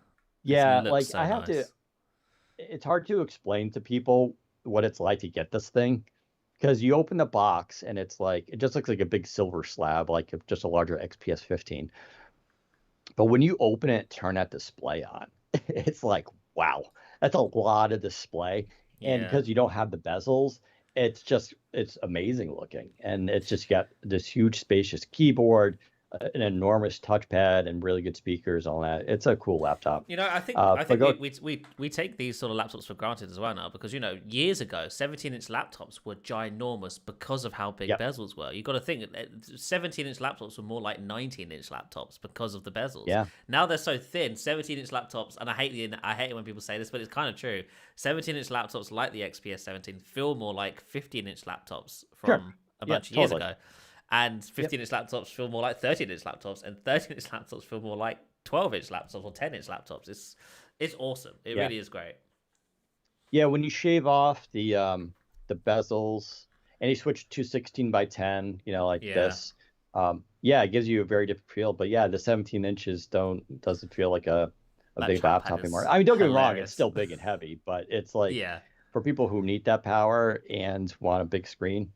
I mean, the Razer Blade 18 is yeah. also a serious laptop, but it's not that big and it's very powerful and it's actually pretty thin. So that's a good alternative if you want a gaming version. Asus ZenBook S13 OLED 2023, also known as the UX 5304. Asus always there with the names. Also 4 out of 5. Strong performance and long battery life. That was reviewed by Zachary Bowden. With its reliable performance, amazing battery life, and gorgeous OLED display, the Asus ZenBook S13 OLED is a great laptop for most people. However, the fans can get rather loud and the speaker is rather weak. Um, yeah, that's probably not a surprise to anyone who's used an Asus laptop. Their strengths are not their fans, or rather, their fans are fine. It handles the thermals. They're just not quiet. And there's a lot of technology that goes into making fans quiet. And Asus tries, they're just not quite there. And their speakers are they've been left in the dust compared to Dell and HP and even Lenovo. Have all stepped up their games in audio, but Asus still struggles. The flip side to that is Asus is very affordable laptops. And so their stuff is not, I believe this one starts at $899 and you're getting a really good OLED display. Their screens are good. So I'll give them that. And their keyboards are actually really good too. You reviewed the Lenovo ThinkPad X13S, I did. and I contributed a little bit to it with my benchmarks and some thoughts and feelings. Why don't you talk about that for a few seconds? Because I've talked about that laptop a lot. I'm a little bit biased. I like ARM. I like ThinkPads. I'm familiar with the business market and who that's designed for. You've never used a ThinkPad before, right? I So have this is not. like and you're not really used to a business laptop. But what did you No. think about it overall? I thought the laptop was great. Personally, the design isn't for me, so I wasn't really, design is subjective anyway, so I didn't knock it for its design. It is a very businessy, ThinkPad-y looking laptop. It has the little red nubbin in the keyboard and stuff. But it's a fantastic laptop. I titled my review, Windows 11 on ARM has nothing to worry about. If Windows ARM devices are going to be like this going forward, Windows 11 on ARM has a bright future ahead of it. It's great. It's so thin. It's so light. The battery life is amazing. It has 5G built in. It has an excellent webcam and mic thanks to the NPU stuff going on Windows on ARM. Overall, it's a fantastic little travel laptop as well. It is. I can't emphasize how thin and light it is. It's just so nice to be able to sort of carry a small laptop around like this with great battery life. I will say, the same issues that Windows and ARM have are still present here. Unoptimized apps can be quite a bit slower than if they were running natively. Slack and Chrome are the two big ones that come to mind there. If you're hell-bent on Slack and hell-bent on Chrome, Windows and ARM still isn't a thing I would recommend for you. However, if you can circumvent those, if you can use Microsoft Edge, if you can use Slack in a browser, or ideally not use Slack at all, Windows and ARM's fantastic. If you're using this with it's even good at emulating Intel apps if they're light apps or if they're not Electron apps. Like the WhatsApp app, for example, which isn't yet ARM, runs great on Windows and ARM because it's a UWP or it's a WinUI app, and it's just amazing. And that's also thanks to the Snapdragon 8cx Gen 3. The performance on it's good. It's good for office workflows and all that other stuff. But yeah, I thought it was fantastic. I gave it 4 out of 5. Nice. Yeah, it was funny. I had to go to my eye doctor right after that review went up, and I took my X13S with me because I love the Nice. size of it. What's amazing is it's a tiny laptop, Yeah. but it's so perfectly sized where it doesn't feel like cramped while using it. Like if it was any smaller in any dimension, it'd probably start to feel like that. But they just nailed the size so much where it delivers this tiny, adorable design that really feels like it's compact. But then you go to use the keyboard, full size keyboard, you're not Yeah. cramped at all while using it. The display is only full HD, but that contributes also to its good battery life. But it's a good size display. As someone who prefers larger displays, I have no problems using this display all day. The touchpad, I know you remarked on the touchpad how it's got like it's got this like weird kind of click to it almost. It's like a Yeah, thicker. How thunk. did you Yeah, describe it? Yeah, thunk. thunk. Uh, yeah, it's a really nice touchpad too. It Yeah. feels high quality. Yeah, the audio not amazing, not terrible. It's got Dolby Atmos, which helps and stuff, but yeah, it does have like a lot of bass to it, basically, or huge range. Yeah, But it's they it's get absolutely loud. fine for conference calls, which I think is what they tuned it Yeah, for voices. And at that point, right. it's fine. If you're trying to listen to music, it's a bit. Ugh, at that point, put some headphones on. Yeah, right. Um, Now, if you like that size, they do make the X1 Nano, which is basically the same chassis. It's technically not. The X13S has, in my opinion, a much better finishing to it. It's a matte design, and it's more of a dark gray, and it doesn't pick up fingerprints a lot, or nearly as much. Uh, and it's slightly different, but the X1 Nano is basically the same size, and that has a Intel 13th gen processor. You can still find it with the 12th and 11th gen because they're on Gen 3 now. So that you get a quote unquote real x86 processor if you want that power. Now you're going to obviously have fans, it's going to get hotter, and your battery life won't be as good. But you can still get it with 5G, although you have to pay a little bit more money for it. But it basically has a lot. Oh, and you get a 2K display, which does look really nice. Hmm. But that's a really great alternative. That laptop I reviewed the Gen 1. I'm going to try to get a Gen 3 because that's one of my favorite laptops too. Because for the same reasons of the X13S, I just love the size, the feel of it, and everything. It's perfectly compact. And what's great about that size, and they built this for, is for people who travel, especially on airplanes where they have to fly coach or something. And it's true. I've remarked numerous times when I've been using this laptop while traveling that those little trays that come down are so tiny, but this laptop just fits perfectly Yeah. in there. Like if it's hard to use like a 14-inch laptop now on an airplane, unless you're in like business or first class, obviously, and you definitely can't use a 15. And a lot of Surface devices are like it's tough to use like a Surface Pro 9 while traveling Yeah. because the way it kickstands out and then the keyboard, you don't have enough surface area to use the table. So Hmm. you're going to have to pretty much use it in your lap. I'm okay with that, but some people aren't. And, you're not going to be able to. So that's where the design is really nice. And I know sort of the head of the program for the ThinkPad stuff, and uh, they're very proud of both the Nano and the X13S. In fact, um, and we've interviewed him before on this podcast. Butler, I think his last name is, but he uses the X13S. It's like his favorite device too, and he's very excited about Windows on ARM. Like it tells me that I think they've seen Orion. I think you're going to see Lenovo go bigger into ARM.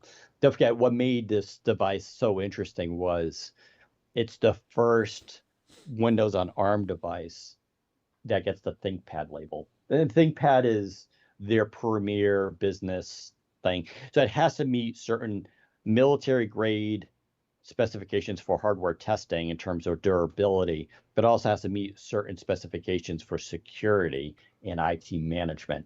And that doesn't come free just because when you switch the processor, they had to develop tools for it and all that. And they've been working on this laptop conceptually to meet those standards for I think it was almost 4 years or something like that. So it was a big commitment for them to release something in the ThinkPad line that's ARM.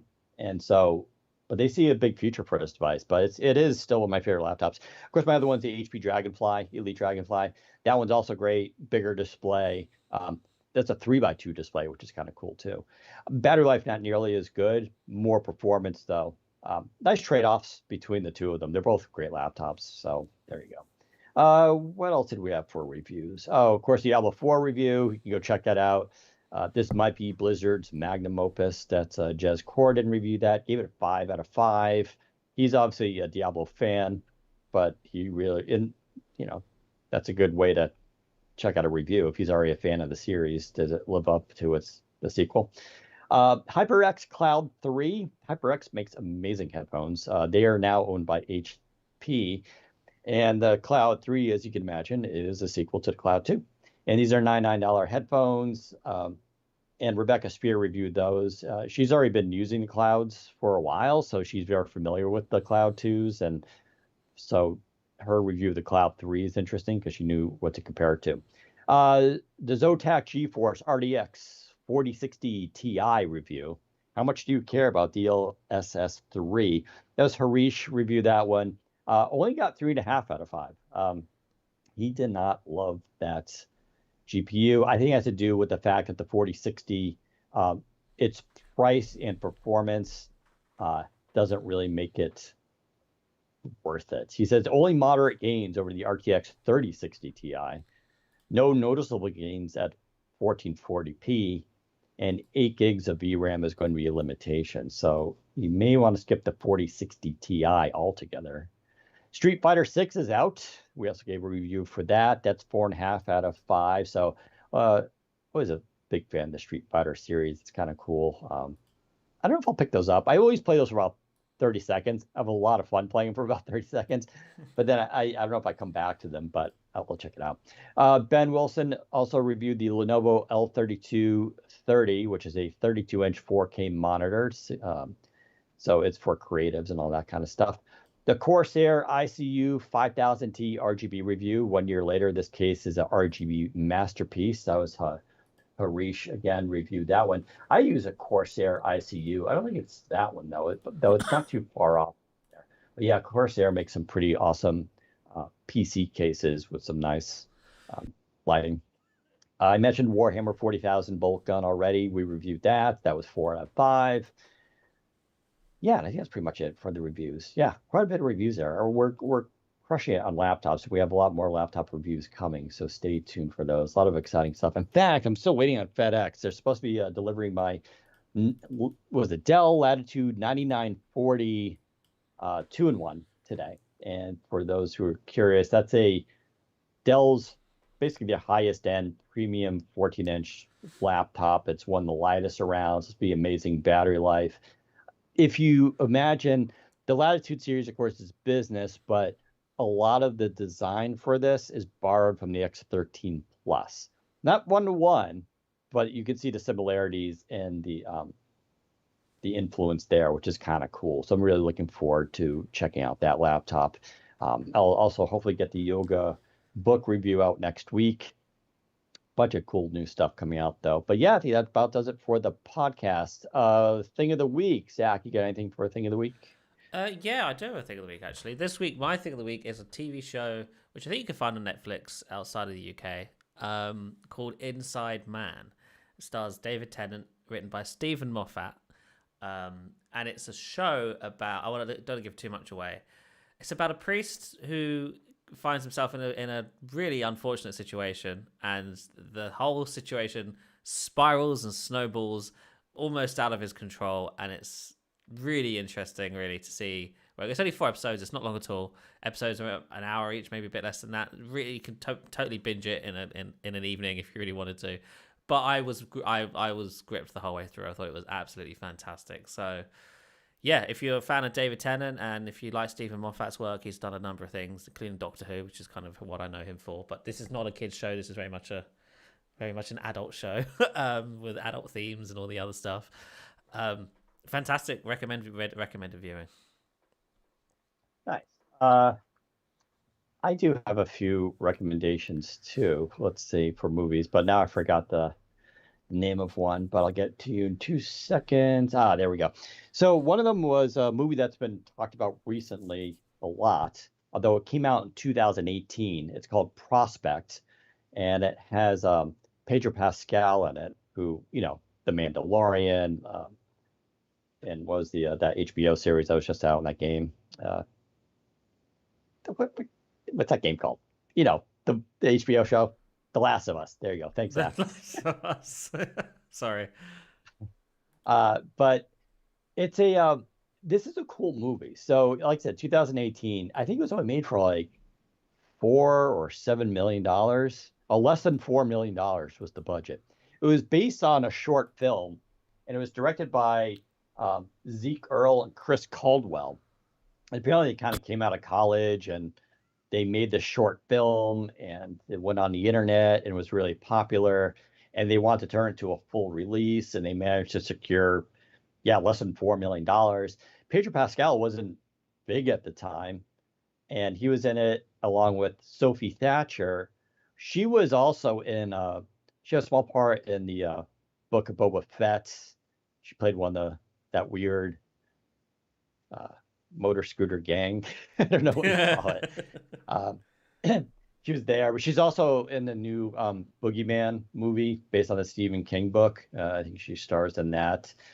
And so this is actually a sci-fi film.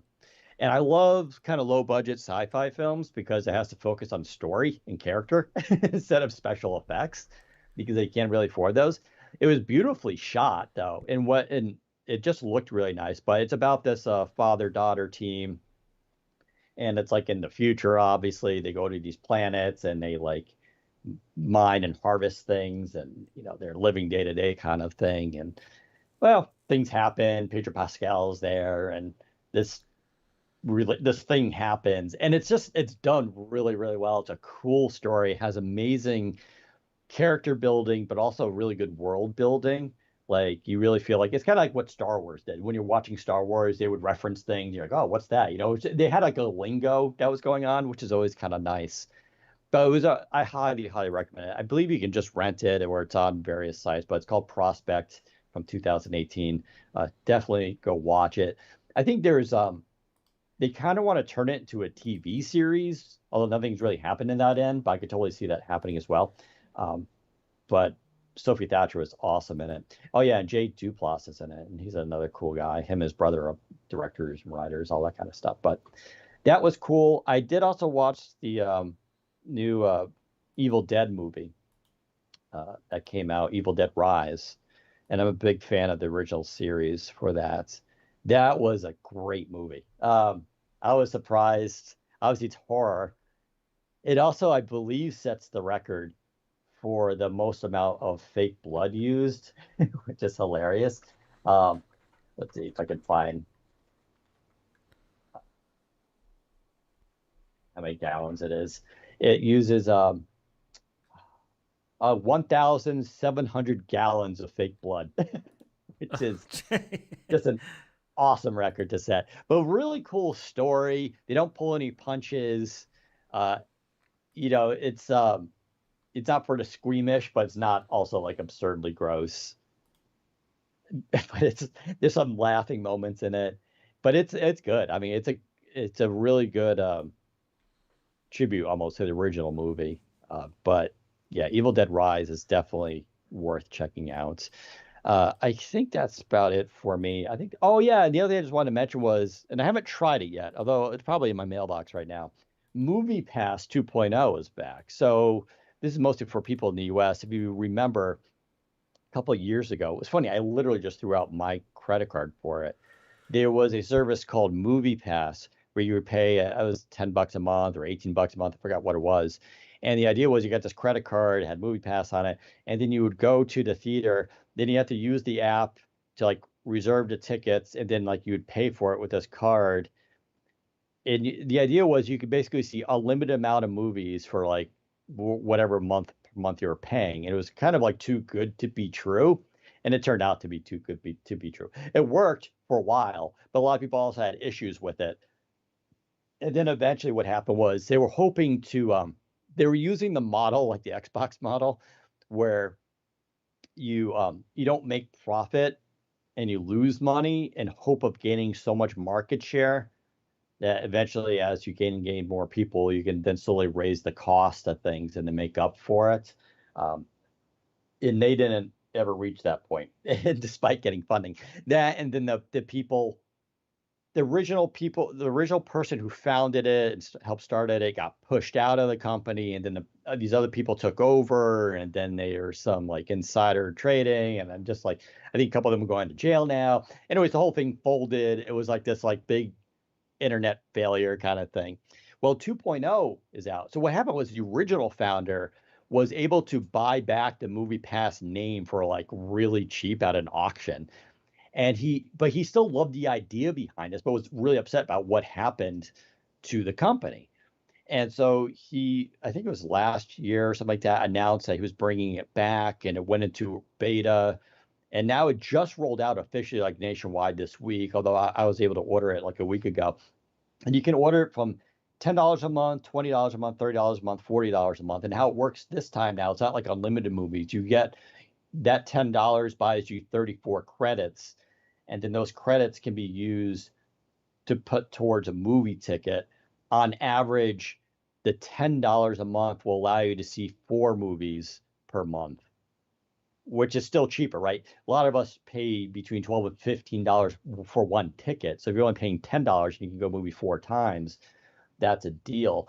If you go for 20 or 30 or $40, you get even more credits. The credit system and what a movie's worth on credits is based on how busy the movie is. In other words, if you go during, say, a Tuesday in the afternoon, it'll be fewer credits than going on, say, a Friday night for a movie just opening, right? That'll be like maybe like 18 credits or something like that. So it incentivizes going to see movies on off times, which is good. It works out for me because I have my own kind of schedule, and I like going to see movies on off times because I almost never go to a movie on a Friday or Saturday night, especially if it's opening. So it's kind of a cool deal, and it seems to be working well. There's a Reddit that's already dedicated to it because it's been in beta for a while, so people have been giving feedback, but it's been working for a lot of people with no issue. Um, and yeah, my friend bought it, and my SO bought it, and you can stop at any time, right? So it's $10 a month, but you can just quit if you don't want to pay anymore, or you can upgrade your plan and all that kind of stuff. So there's no commitment to it. There's no down payment or anything like that. But we're just going to basically, like, every Tuesday, I think we'll just be like, oh, it's movie night, and we'll just all now there's actually like real movies out. Like, it's funny, like, it's starting this summer, it's like there's actually a lot of blockbusters coming out. So I'm actually going to kind of make use of this, but I think it's a cool thing. It's a nice way to help movie theaters, and all the theaters in my area, it's covered. Even a small indie theater that's up the street from me, they're even taking it. So I don't know, should be good. But yeah, Movie Pass 2.0, Google it up and you go to their website. I think everybody can sign up for it now, but we'll see how it is. I'll come back in a week or two and tell you about my experience, but that's it. All right, that does it for this podcast. We're at we're just over 90 minutes, so that's good enough. We'll do Q&A though with the audience for now. If you're listening to this recorded though, you don't have to hear that, but you can join us every Friday, 1:30 p.m. Eastern time on our YouTube channel to watch it live. You can also go back there and watch the videos on the website as well. You can follow me at Twitter, Daniel_Rubino, Rubino. I'm also on Mastodon and Blue Sky. You can go to my Twitter account to see those addresses because I haven't memorized them yet. Follow Zach at ZACBOWDEN on Twitter as well. On all those platforms, you can ask us questions or make fun of us, I guess. It's up to you. There you go. As always, thanks for tuning in. We'll talk to you next time. Take care, everyone. Awesome. Do you have any questions? Now's the time to ask them. I do have a deadline today, so yeah, I can't hang around for too long. But if you do have any questions, now's the time to put them in chat.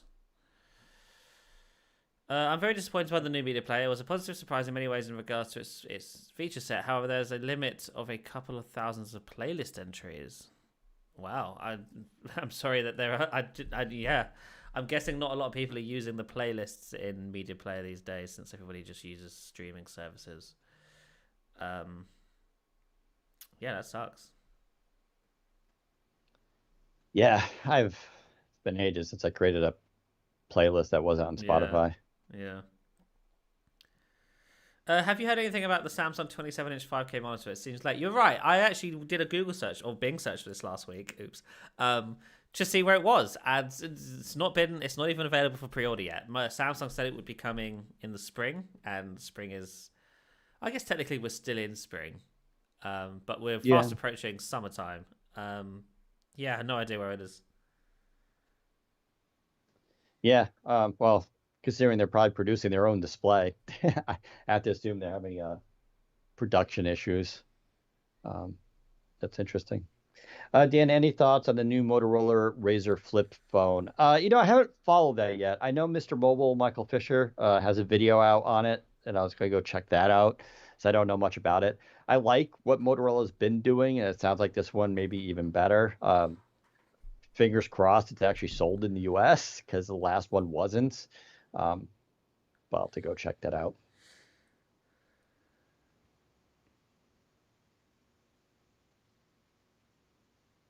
So now that Microsoft supports RAW, when do you think they will support MKV with all of its audio codecs and stuff? It's a great question. To be fair, I didn't know they were even going to do RAW and 7-zip. So the fact that that came along was a nice surprise. Maybe in another 10 years, we'll see.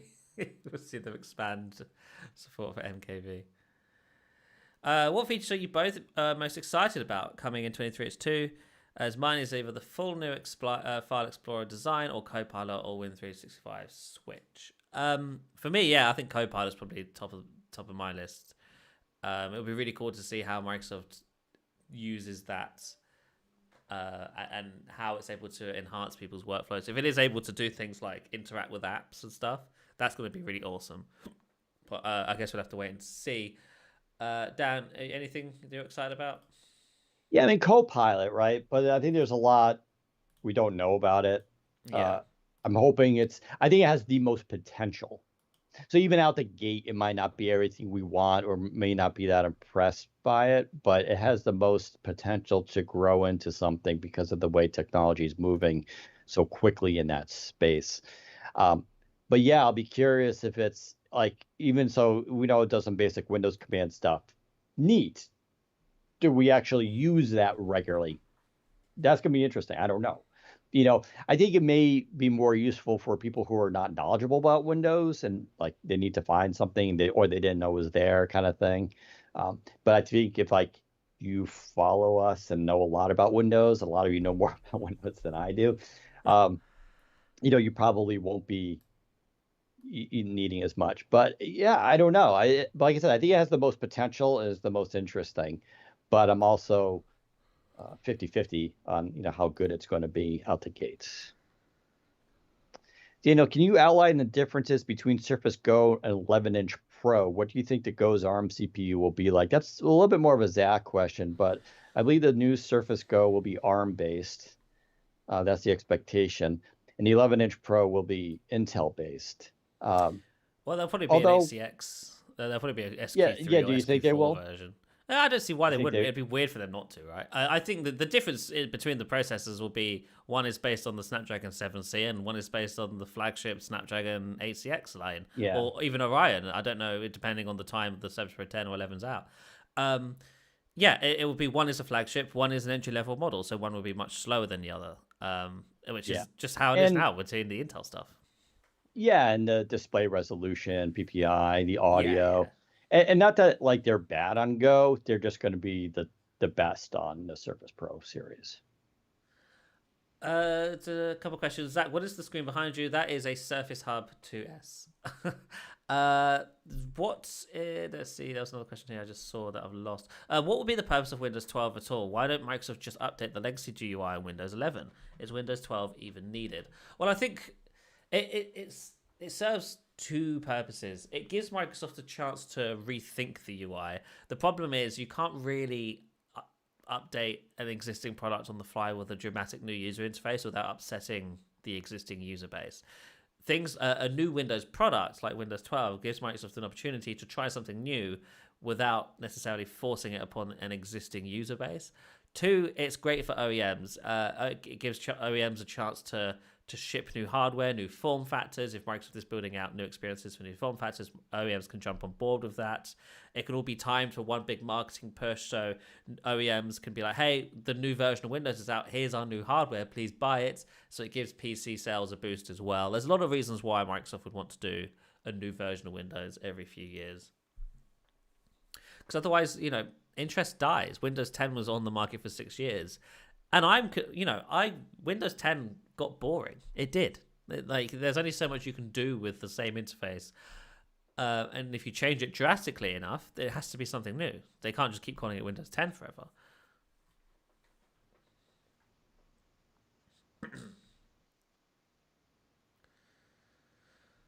Right, a couple more questions. Last call for questions. Yeah, do you know if Microsoft will update the clear type tech to fix the OLED triangle subpixel layout? Well, considering I'm not familiar with that problem and we haven't heard about a fix, I don't know. It's been years since I messed with the clear type stuff. That was something I always would kind of tinker with, but I haven't touched it forever. Yeah.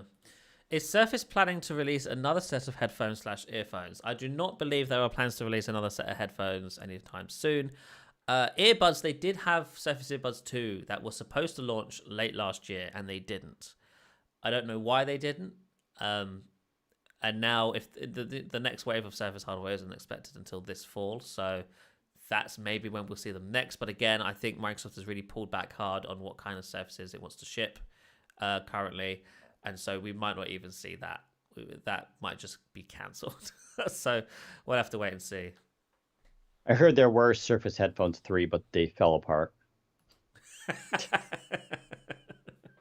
Well, they were just waiting. My headphones too are falling apart. They're ready to release, and then they picked them up, and then the ear cushions fell apart, and the top band cracked. Yeah. Oh dear. And I'm harsh today. Do you know if the Activision Blizzard deal was planned as big hit for this generation of Xbox? Do you feel that by the time the deal may close, if it does, it will require a new Microsoft to refresh? No. I think the deal will close. I think if Microsoft was smart, because they've gotten clearance for almost everyone, they will just carve out the UK from participating, and they'll be blocked. I think that would be, I think the UK would deserve that punishment, because they're the only, even China is like, nope, it's fine. So like everybody is okay with this deal, and the compromises Microsoft has made, which has been very good, I would say, for the industry. I don't know. We'll see what happens with that. I think their appeals will go through, and I think they'll be able to persevere. Yeah. And I think part of it's because that they've gained so much. Like I said, all the other agencies have basically been approving. Now they can go back, you guys are the only ones that have these complaints. Like, what the hell is your problem? Right, last question, then I do have to head off. What have you heard of Microsoft's acquisition of Adobe? Is it happening anytime soon? How do you think? I don't think there's any rumors that Microsoft is acquiring Adobe. If there is, I really missed that. No, to my knowledge, there's no plan for Microsoft to acquire Adobe. I don't think it makes sense for them to acquire Adobe. They're not really in that field of creative work.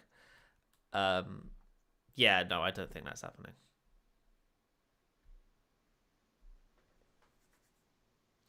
All right. Yeah, and they'll probably continue doing what they do now, which is partnerships. Yeah, partnerships. We're slowly but surely getting Adobe apps on ARM. We've got Photoshop. I think we've got Lightroom. Others are coming, hopefully one day. Yeah. I don't see why they would buy them. No. Because you typically buy smaller software companies when they've created something that's not a massive hit yet, but it could be, and you can use that technology in your own products. That's one way. You do it because you're buying like gaming IP, which you can then build upon later on, which is like the Blizzard thing. But Adobe's an established brand. I also don't think Adobe's for sale, right? So it's not like Adobe's shopping for people to buy the company. So yeah.